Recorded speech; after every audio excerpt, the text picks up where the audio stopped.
Going. Wheatgrass ice cubes. This is brilliant. So, It's the best way of doing it. I saw the video that you guys had of like where you guys got it. It was like a local farm or something, right? yeah. Yeah. Local farm. They've been doing the grass for like 30 years or something crazy. See, this is where a healthy lifestyle begins. So that's all. 8 a.m. wheatgrass. And then you got to get the filtered chlorine-free, fluoride-free water in there. Beauty. This water's been treated at the cellular level as well, memory erased, and then restructured. Really? Yep. And then we're gonna hit those monkey bars out there. You coming to move in the morning too?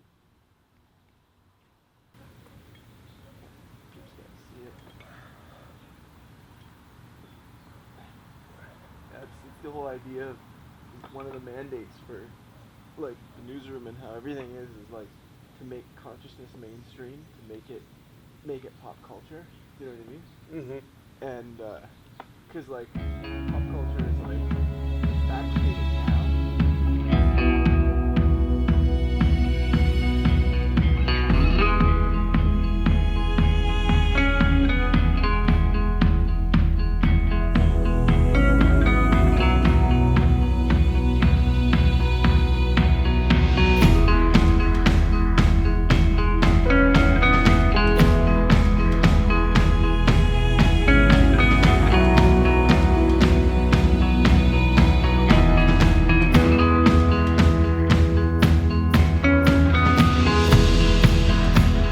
One-to-one reishi tincture made by a gentleman by the name of Victor. He produces a lot of mushrooms for many different companies. One specifically is this organization here. Nice. So we're gonna drop one right in your mouth here. Whoops.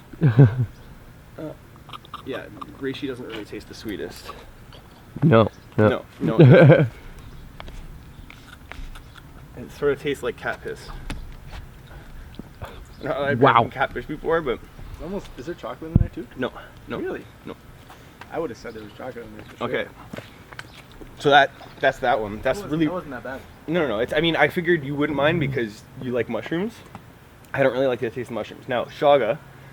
This is a 1-to-1 shaga tincture ratio. This is really, really potent. You'll feel it right off the bat. Like I feel lifted, but I'm sensitive to energy as well. But okay, so this is very, very interesting thing. When you go hunting for reishi, you go in the forest and you'll find like the hemlock trees and they're laying down on the ground, and it's like, you know, reishi is sort of like a disc. It's almost like a frisbee in a sense, the way it sits. Yeah. Like when it's, you know. So anyways, so reishi is really, really cleansing for your liver, kidneys. It's good for, but it's also it's a very, very grounding mushroom. Whereas like shaga, you'll find it high in a birch bark tree. It's anti-inflammatory, anti-fungal. It helps produce melanin in the body. It's alkalizing for the body. But the interesting thing about like nature is like this is a lift me up. This is a pick me up. It's a high vibration, like higher vibration mushroom. Whereas reishi is like a lower grounding mushroom. And then if you think about it, like you find reishi on the ground and you find shaga high up in the tree. So it's just like observing How the those things. synchronicities between nature and how these things affect us are very interesting. So this one, I really like this one. You can taste the alcohol more in this tincture than the other one, but I'll drop it. Oh, sorry. It's like taking Ooh, a shot. Yeah. I like those ones. Wow. Oh, that's some intense flavor right there. Yeah. It's like Damn. No. Woo! no. It's gonna be some of the last walk-ups to this office. Slowly but surely moving to new locales. New locales. It's been a good place. It's done some good stuff, but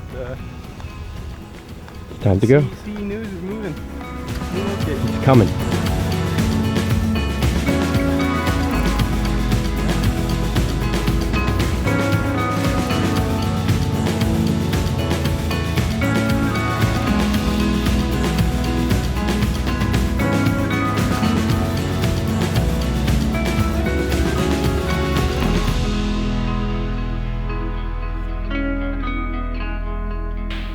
Time for me to sit down, get to work. first step, editing. Filming every day is going to be a challenge because I need to build the habit of filming every day. And that's the hardest part, that's the most important part of bringing this message to you guys.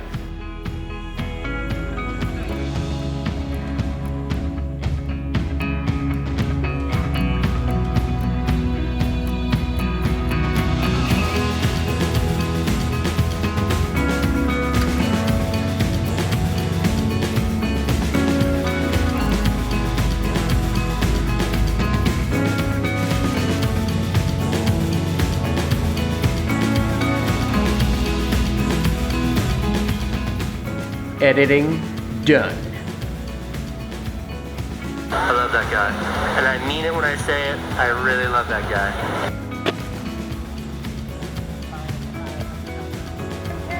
Hi, Mark Angelo. Very nice to meet you.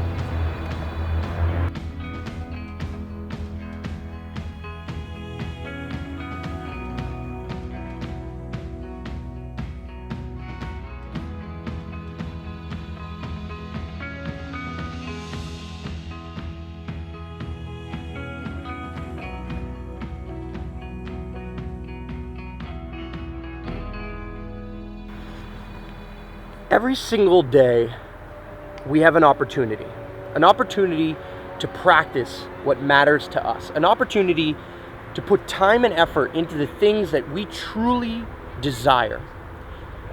And I was speaking to Joe earlier, we were talking about the idea of practice and how you show up in practice is how you're going to perform in the game, right? If you're not giving it your 100% when you're practicing, who's to say you're going to make the shot, take that leap, make that extra step or make that extra catch when you are in the game?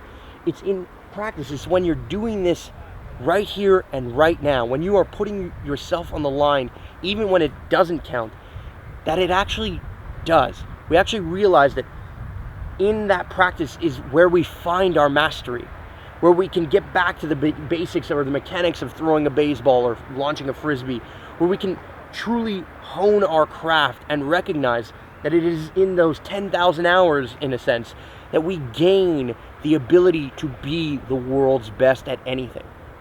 And so I love to live my life by the adage that how you do anything is how you do everything. And so I'm applying this to vlogging. I'm applying this to telling stories all the time. See, I truly believe that I'm a pretty good storyteller, but I'm not quite phenomenal. I'm not quite a master yet, and I'm not quite a master at the consistency of storytelling, in the sense that every day I have to tell the story of Valhalla, and every day I'm fairly consistent about it, but I'm not necessarily consistent in putting it out there in a very powerful way like this is allowing me to do.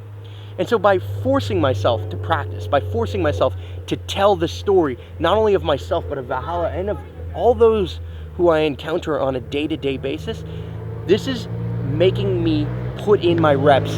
This is getting me ready for game time when it is all on the line. And this is exactly how I make movements happen. So, what are you doing in practice?